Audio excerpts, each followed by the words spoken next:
Hey, Facebook Live, CamiBaker.com here. We are at the Happiness Jungle TV studio, and we are getting ready to shoot yet another episode of Happiness in the Jungle. So we're getting ready to go live in the studio to shoot the TV show. So just giving you a couple of moments to get on and watch as we speak with one of my good friends, Mike, that I have known for about 3 years. So I'm going to be quiet now, and we're going to shoot a TV show.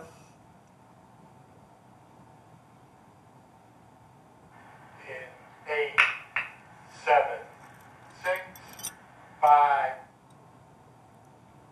Hello and welcome to the Happiness Jungle TV show. I am the queen of the jungle today, CamiBaker.com, and I have the honor and the privilege of having a friend of mine on the show that I've known for several years. He's the king of the jungle today, and his name is Mike Connell. And Mike is a videography expert and just does the fastest, best editing I've ever seen. I've known Mike for maybe 3 years now. We've done several events together, and we're leading up to another one to give back to a great cause of ALS.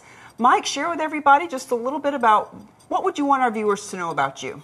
Well, Mike Connell is a video producer, owns his own company called KC Visuals Unlimited. I am out of Quincy, Massachusetts, but I'm willing to go pretty much anywhere in New England if the gig is good. That's my program name today. Gigs are good. That's what a video producer looks for, is the next gig. Something to generate excitement, but more importantly, money, to help pay the bills and, get along in life. Well, I can relate with that. I'm always looking for the next gig myself. And also, we're also looking for residual income so that we're not always looking for the next gig, but that's another conversation. So, right. So now, you and I met when I was speaking in Boston at a networking event, and you actually have networking events that you've been running for many years. You asked me to come speak at your event. Talk a little bit about your networking events. Well, my group is called Greater Boston Referral Networking. It's funny how it started out. It was originally going to be a BNI group, but BNI requires a charter membership of 25 members, and we were starting the group over in the Seaport area of Boston a few years back, and we just could never get to that 25. I think 22 was the closest we got. And it just kind of fell apart because we couldn't hit that point. But some of us said, well, let's keep what we can together and start an evening group. Maybe it's a little better to go with an evening group instead of 7 a.m. So, and that's what happened. We had a core group that we formed, and we've been running events ever since. Some of our events are just, at a bar or a restaurant and casual networking, but other events are like the events we've done at HubSpot and at the hotel that we did the event a few years back, where we have speakers and learning experiences and a little bit more than just casual networking. And that's what the event for ALS is all about. It's something a little different to raise some money for a good cause. And I know you're passionate about cause marketing, and that was all part of it. So. Well, and it certainly has grown bigger than 22 members, because you've been going at it for years now, and there have been way more than 22 members at the events that I've spoken for your group at. So how big is the group at this point? Well, on Meetup, we have about 1,600 members, and Facebook about 300, and LinkedIn 100. So it varies, and we're always seeing new faces, and we're always welcoming new faces, and that's what networking is all about: meeting, establishing relationships with as many people as you can, so that you can help each other out, and if you're in need of something, somebody in the group may be able to help you find that, or if somebody's looking for something and I know somebody that can help them, I'm more than happy to refer them and help people connect and do whatever it is they're looking to do and succeed. So, well, one of the definitions that I have heard for networking many years ago, the definition was networking is creating a relationship before it is needed. That makes absolute sense. Yeah, and so I love your story that you were going to do this a very specific group, and you didn't meet their criteria, but moving forward, you've meet and beat their criteria, and it's all about in entrepreneurship. It's all about having that staying power, the gumption, the set, as it were. So I know you've been in business for 2 or 3 decades. So talk to us about your entrepreneurial trip on your entrepreneurial ship. How old were you when you had your very first business? Well, I mean, I was a youngster when I was an entrepreneur. I did paper routes. I did lemonade stands. Even further back, me and my brothers and sisters used to have these things we called carnivals in the backyard, and we'd have these silly games that we'd charge a nickel to play, and nice. All the kids in the neighborhood come over and spend their quarter, and we'd gather all our quarters, and so we've always had that entrepreneurial spirit. I grew up in one of 9 children, and so money was not given out. You had to earn every cent, whether it was through chores, and you'd get your allowance, but nothing was ever for free. So we always found ways, whether it was bottle collecting or what have you. But when I was 10 years old, I bought myself a movie camera. And I started shooting movies of my friends, family, sporting events. Do you still have any of the footage? I still do. I some of it I got transferred to video years ago, but there's still some reels of film I know are in a box somewhere in my storage shed that I've got to pull out, because I used to shoot Celtics games that I went to, and I used to shoot different sporting events that my cousins were playing, and so I have a lot of old films that I got to find and get them digitized. And how big of a camera was that? Well, the movie camera was just a handheld Super 8 movie camera. And you could only shoot like 2 or 3 minutes. I forget what the reels were, but you could only shoot. So you're always very economical about what you filmed. Everything was in a few seconds, Yeah. And so, but my mother says the funniest film she ever saw was my brothers and my little sister and I and a couple of buddies. We did some disappearing acts and some jumping from here to up on the roof of the garage stuff, just by stop and start editing, and that was a lot of fun. And I had the itch then to, tell stories with film, which become video, and that's what I've been doing ever since. So 10 years old is where you got your start. Yeah. So it's always been your business then? It really has. I've always been in the business of storytelling with film, and I started my company 30 years ago, KC Visuals Unlimited. I had been working for an insurance company doing their television producing for training and marketing and so forth, and they ended up going out of business, and I bought all the equipment they had at that point in time and started my own company back in 1988, KC Visuals Unlimited, and I've been doing it ever since. So back in '88, and that's why you used to have the ponytail. Exactly. I was, and occasionally still am a long-haired hippie. Well, we were at an event a couple of weeks ago, and you met somebody, and you said, "I've met you before. You just don't remember me because I don't have my ponytail anymore." Right. So, who are some of the clients that you've worked with? Who do you really like to work with? Tell us a couple of stories about some fun videos you've done. Well, over 30 years, it's varied a lot. I used to do a lot of government contracts. I did videos for the United States Coast Guard. I did a video for their 200th anniversary back in 1989. So it was a big project covering a lot of different events. So I had to get archival footage, and I went out on a number of different boats and aircraft. I shot aerial footage. Shooting on a Falcon jet was not fun. No? You're 0 to 10,000 feet in seconds, and I literally turned green. I would disappear in front of this green screen right now because I turned green. And it took me a few minutes to get my composure to be able to shoot once I was up there. But that was exciting. That was a lot of fun. I learned a lot about the Coast Guard and have great respect for those men and women that go out on those boats and those helicopters and aircraft to go out and save lives in the worst of weather conditions. So I greatly appreciate what they do. And I also did some work that they had with the Environmental Protection Agency. They run every couple years an exercise called Can You Slant, which is Canada, U.S., and the Atlantic. And it's about responding to major oil spills and other chemical spills in the ocean, and how they draw on all these governmental agencies and resources. And so they stage, events every couple of years where they respond to a, mock spillage, but it was quite fascinating to see how many agencies and people were involved in this exercise. And when I video recorded them, they were doing them up in Portland, Maine, and staging events off the coast of. They didn't actually make spills, did they?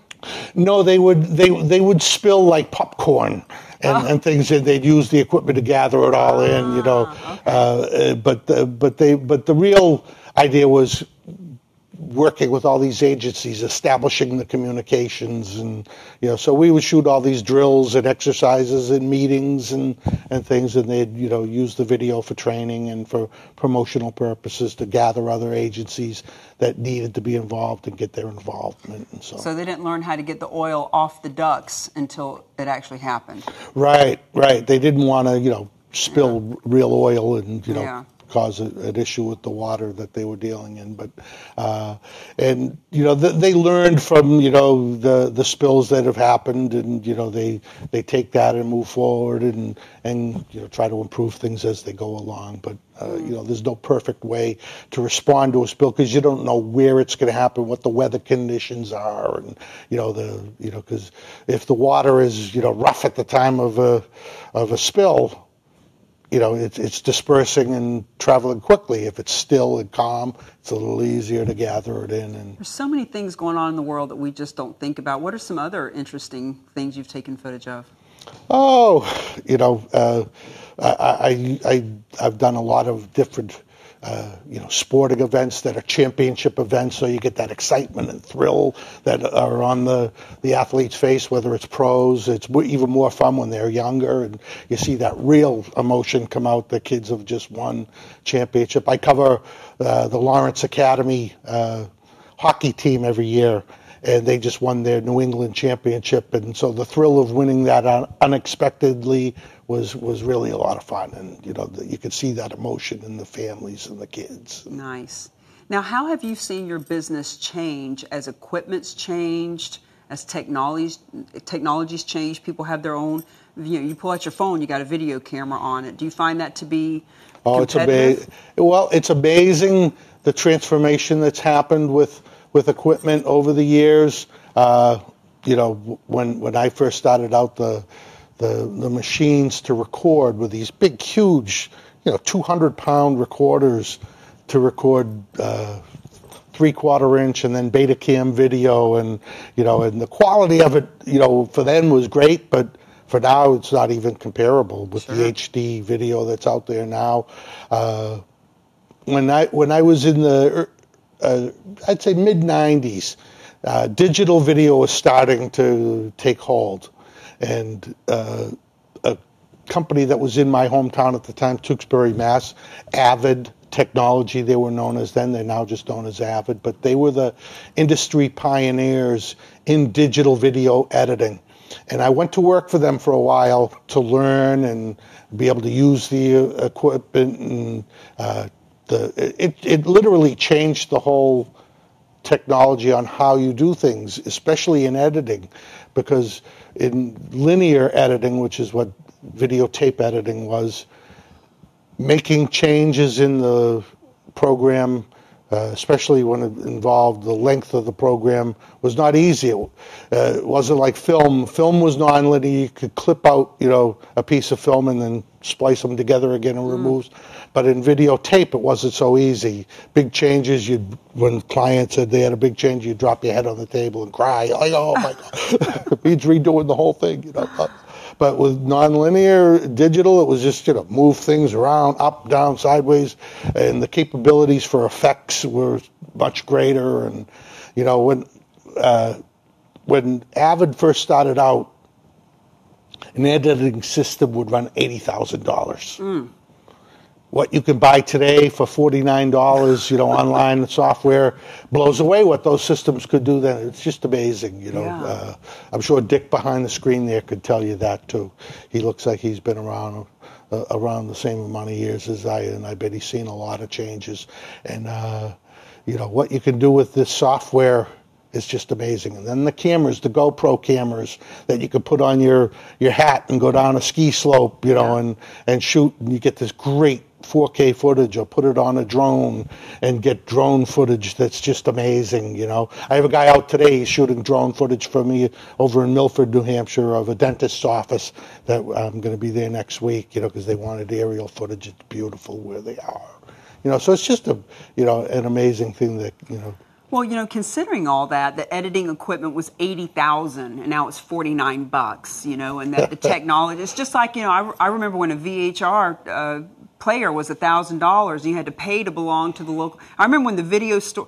That's how old? 50. When the video stores. You don't look a day older than me. I'm only 29. I'm sticking with that story too. and now anybody and everybody. So, and at the same time, there is something to be said for a professional who knows what they're doing, staying in your own. I need to stay in my own genius zone. I need you to come and do those videos, and you do them so well, and you edit them so fast. And at the same time, there's so many people out there that are trying to do it themselves. What would you say is your unique sales proposition, if you will, for why someone would hire you as opposed to giving a cell phone to their friend and saying, hey, go film this?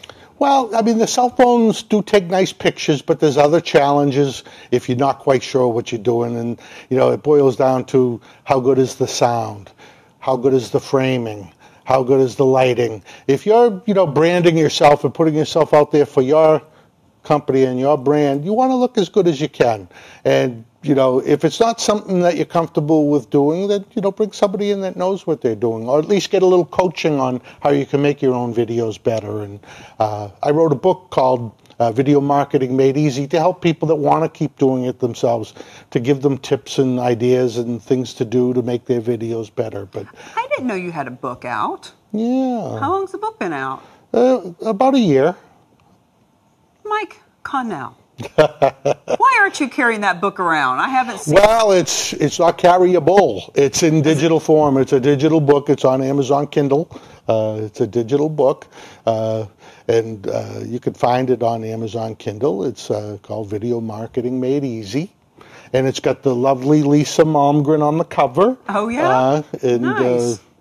So it's Do you do any classes, any workshops? I don't, but I should.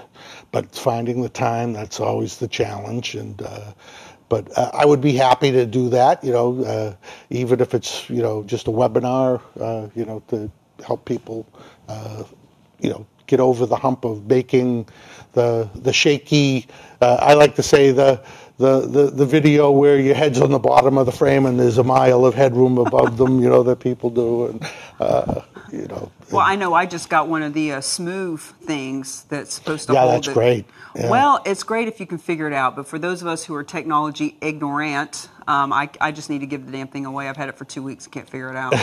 But then again, that's why the professional comes in. Well, there's a larger one of those that are used for, DSLRs, digital, single reflex cameras like Canon and Nikon that take beautiful pictures.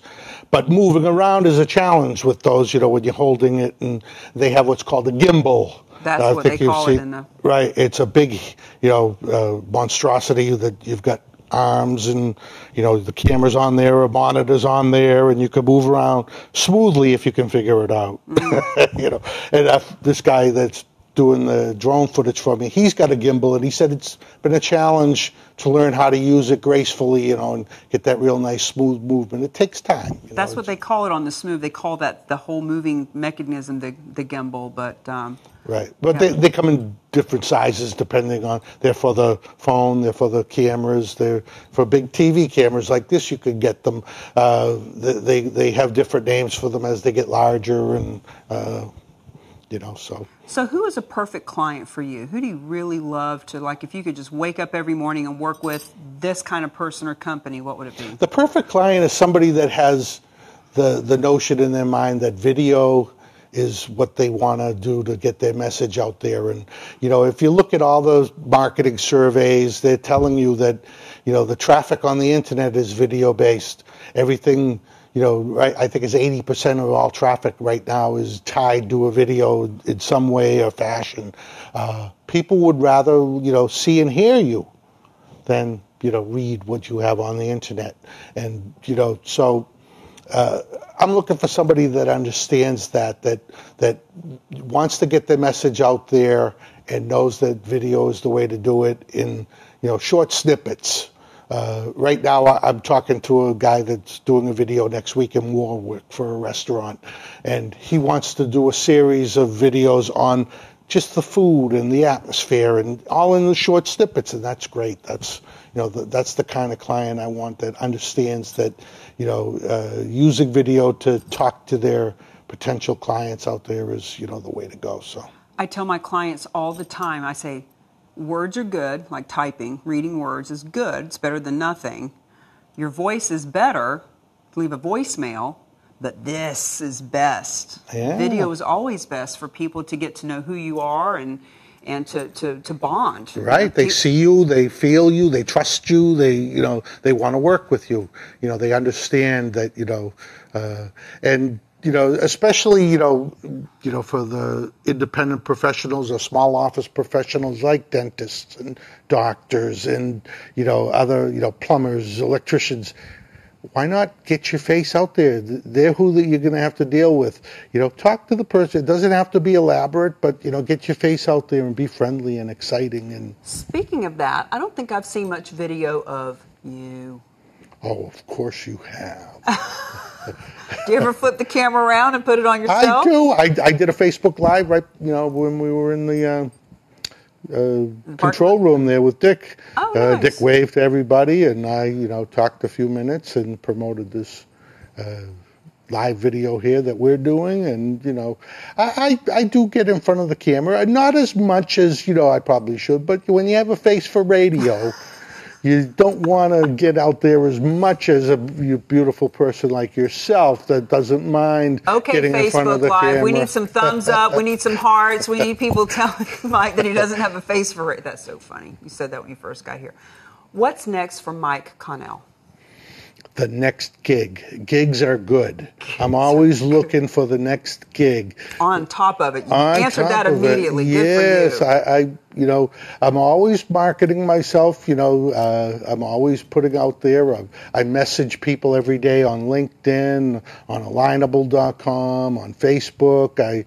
I'm always looking to talk to people. I establish relationships. They may not need a video, but they may know somebody that they come across and says, I need a good video producer. I need to get video. I'm here to help you. I'm happy to have fun with you doing it. It doesn't have to be overwhelmingly stressful. It can be fun to do a video, and it's a matter of the message. What do you want to get out there? What do you do? Who are you looking to talk to, and why can you help them? Well, I want to give you a bit of a testimonial. Testimonial from Cami Baker, the author of Mingle to Millions, from Mike Connell, is that he is professional. He gets it done. He shows up. You're on time. You are crisp and clear footage, and you edit like a madman. I was at an event 2 weeks ago, and less than 20 hours later, the video was being shared with me by your client. And I was like, whoa, like that happened last night, and it's like 4 p.m. How did that even happen? I had the day off for editing, so I said... No, you just need to say that's how you always are. Because I've had people that I've worked with that I literally for 3 months was begging and pleading, and do you have this, and what's going on, and no response, and promises that weren't kept, and timelines that were pushed off. So to be able to get it done is just phenomenal. Well, it comes down to organization and scheduling and doing. Some editing is fun, some editing's not. It's tedious and long if it's, you're doing a long event, but you got to do it. You got clients that are waiting. You pound it out, as I say. Well, as you know, professionalism is lacking. And a lot of people with their follow-up, their follow-through, and their ability to keep timelines. So I'm giving you a very compliment of your Well, time I've frame. learned over the years, it's taken a long time. When I first started out, doing video as a business, KC Visuals in 1988, I didn't have any business background.